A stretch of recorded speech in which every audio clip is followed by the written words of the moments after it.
Chairman of the Board of Governors, Mr. Michael Federman, President of the Hebrew University of Jerusalem, Professor Menachem Ben-Sasson, Rector, Professor Asher Cohen, honorable members of the Board of Governors and Senate of Hebrew University, distinguished faculty members, ladies and gentlemen.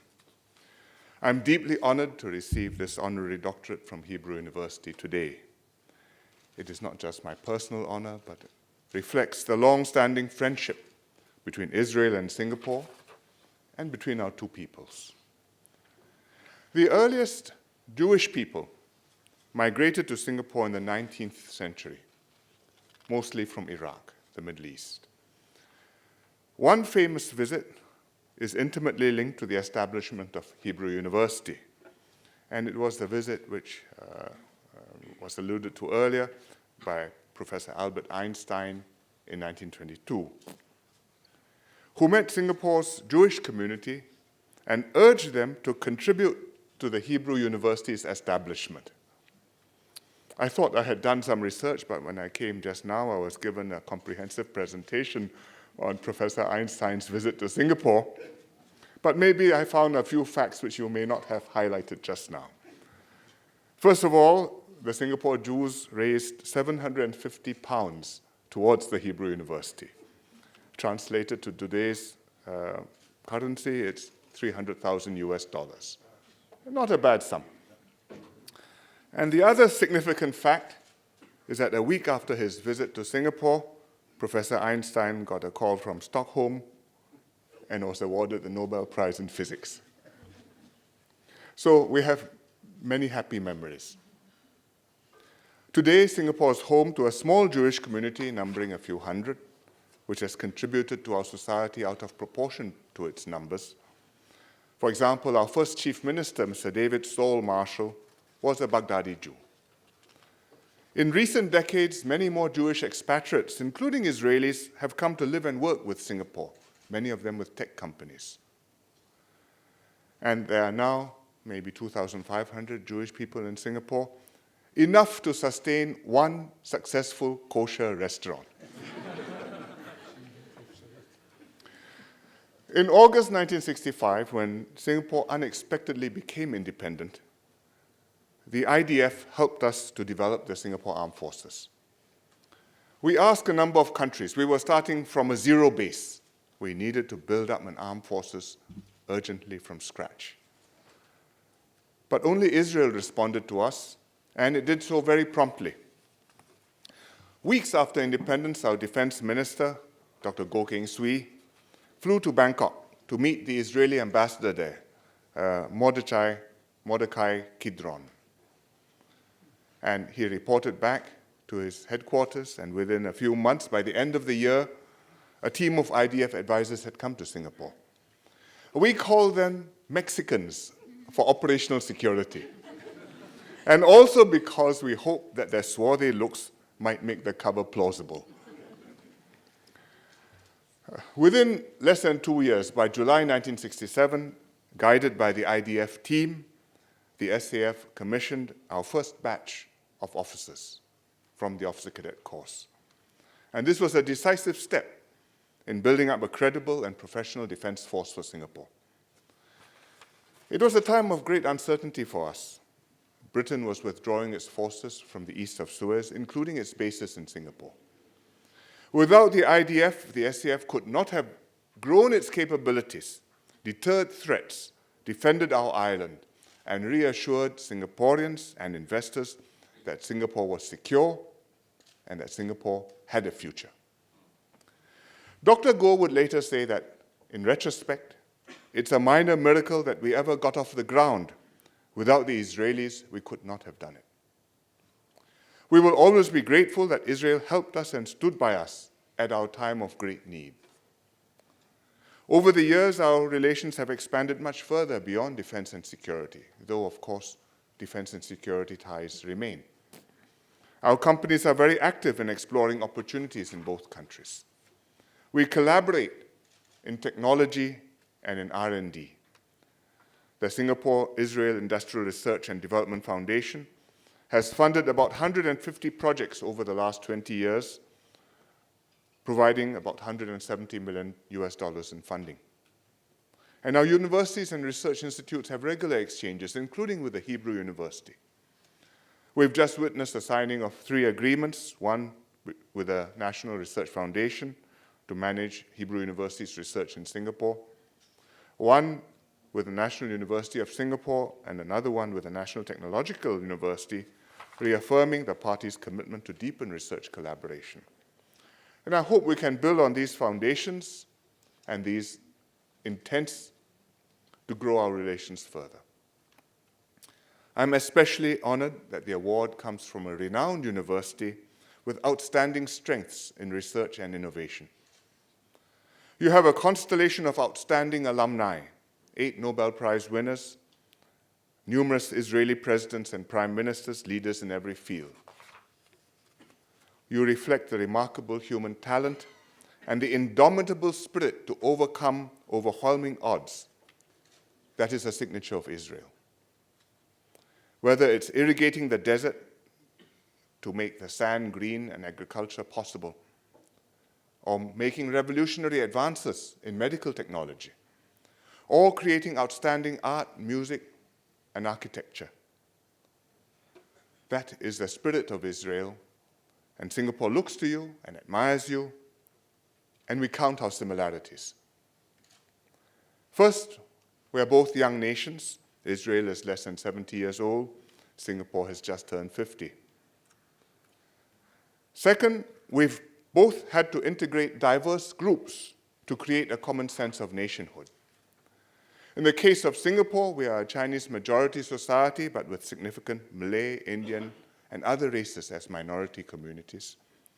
And we have represented in Singapore all the major religions in the world.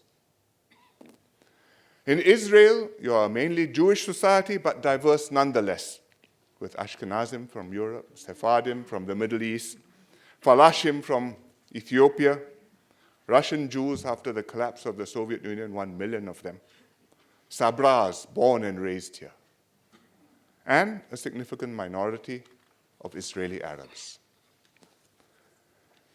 So thirdly, both countries were born in adverse circumstances and survive only by our wits. And both are determined to thrive despite our circumstances and to build a better tomorrow for our children. But there are also striking contrasts between our countries.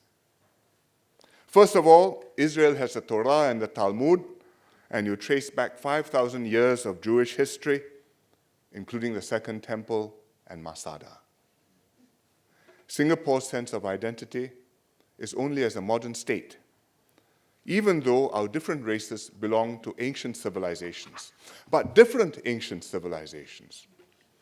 So therefore, following from this, secondly, Israel's identity is as a Jewish state.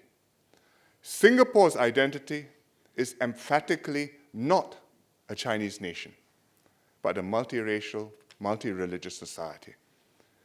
In fact, being multiracial and multi-religious for us is a fundamental ideal that was the reason for our independence and our raison d'etre, the reason for our existence. Thirdly, Israel has had to fight several wars to defend its right to exist. Singapore has been fortunate never to have been at war with its neighbors, with one exception in the 1960s, when we had to defend ourselves against Konfrontasi, a low-intensity conflict launched by Indonesia against Malaysia at a time when we were inside Malaysia. We may be different, but Israel's story is one that resonates with Singapore, with Singaporeans, and is a powerful inspiration to us. As a young man, I read a novel, Exodus, by Leon Uris. If you are my age, you will probably know the novel. The story made a deep impression on me. I left that book at home. One day, my father happened to pick it up and read it. I was away, so he wrote a letter to me, and he told me this. He said, his comment was, the novelist did not miss a single opportunity to score a point about the justness of the cause and the passion of those who founded the State of Israel. When I wrote this up, my people did a bit of research, and they discovered that David Ben-Gurion had read the same novel and come to the same conclusion. And his comment was, as a literary work, it isn't much, but as a piece of propaganda, it's the greatest thing ever written about Israel. So I commend the book to you. It is this passion that has thoroughly imbued the Israeli spirit, that tenacity and determination of the people who, having suffered the horrors of the Holocaust, resolved never again to be dependent on others. A people with a determination to solve whatever problems come your way, no matter how intractable or persistent, and have the confidence that you will make tomorrow better. You will, step by step, build a better future. But it's a complex story, and recently I've been reading a book by Ari Shavit, My Promised Land, The Triumph and the Tragedy. It's non-fiction, unlike Exodus. It's an equally powerful account of the story of Israel, told through the experiences and reflections of individual Israelis, but also through Arab eyes, the Arab population who lived in Palestine before the settlers arrived, the Palestinians in the occupied territories on the West Bank and in Gaza. Shavit's book makes vividly clear how complex and tragic the Israeli-Palestinian problem is and why a solution is so elusive.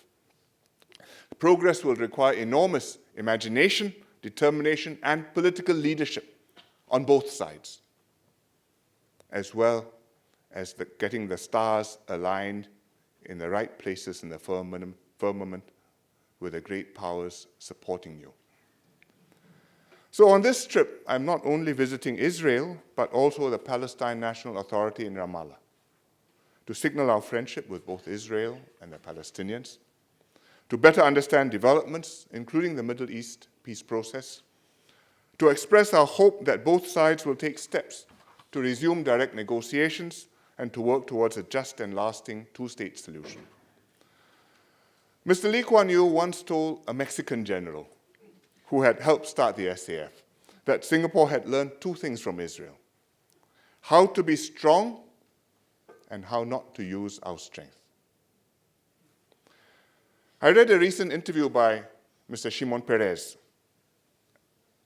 and was moved by his vision, which he has long held, of Israel in 2048, 100 years after its founding. And he was convinced that 2048 will be a much better